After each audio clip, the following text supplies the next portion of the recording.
So you were browsing all this time through that folder. You couldn't have just picked the folder out and flipped through it, saw what you want, just hopped immediately out?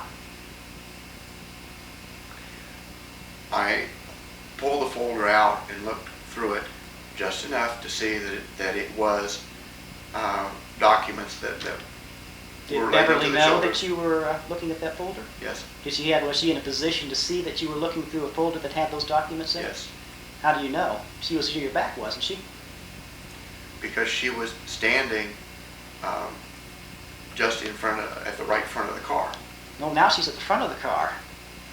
That And she crept around the back of the car, and then she... No, she never was at the back of the car. How did she get the door shut on you? Because she went from the front up around the front of the car and came to the door and slammed me with the door. Which door was this? This was the right front door. Right front door. Okay. She could peer through the windshield, look clear down to that seat, and be absolutely certain that you were peering at that folder and not that you were just happening to rummage through Melissa's private things. She could look up and see that I had pulled the folder out. See that you presumably, since she packed it, that she knew the contents of it. You have to presume again. You're just full of assumptions, Mr. Funk. You're assuming that she could see this folder. You're assuming that she recognized that this folder might contain some documents that are important to her and perhaps important to Melissa. You don't know what else was in that suitcase that might have been valuable to her that she did not want you to, or that you have no right to rummage through. Perhaps that she wanted to protect those things, even assuming that she ever once slammed the car door upon your body, which evidently sustained no serious injury. Okay, we're back in the backyard. You're wrestling with your wife for an indeterminate amount of time, making life and death decisions as to where you're going to put her on the ground. Okay, now, what happened at this point? You're still trying to decide. It sounds like we were not wrestling at all.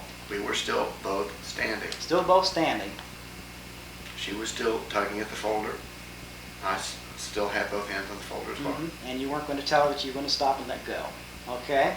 And then, as I was sliding along the fence line, Beverly apparently slipped and slid down. You saw her slip? No. No, so you assume she slipped.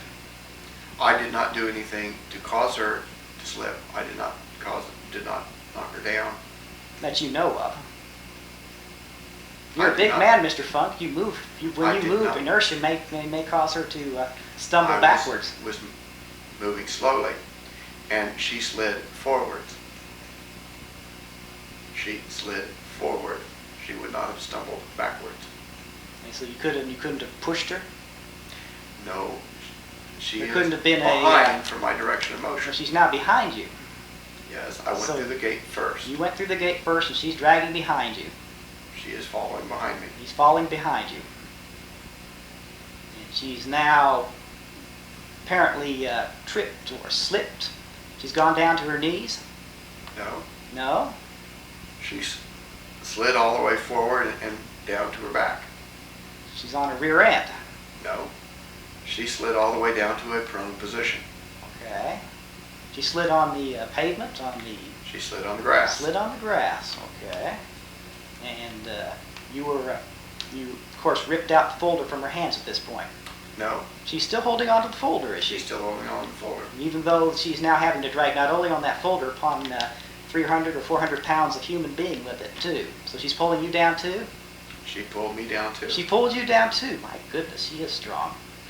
It was not a matter of strength. I was not prepared and was most surprised when she She slid seems down. to surprise you a lot, Mr. Funk, even though you know her so well.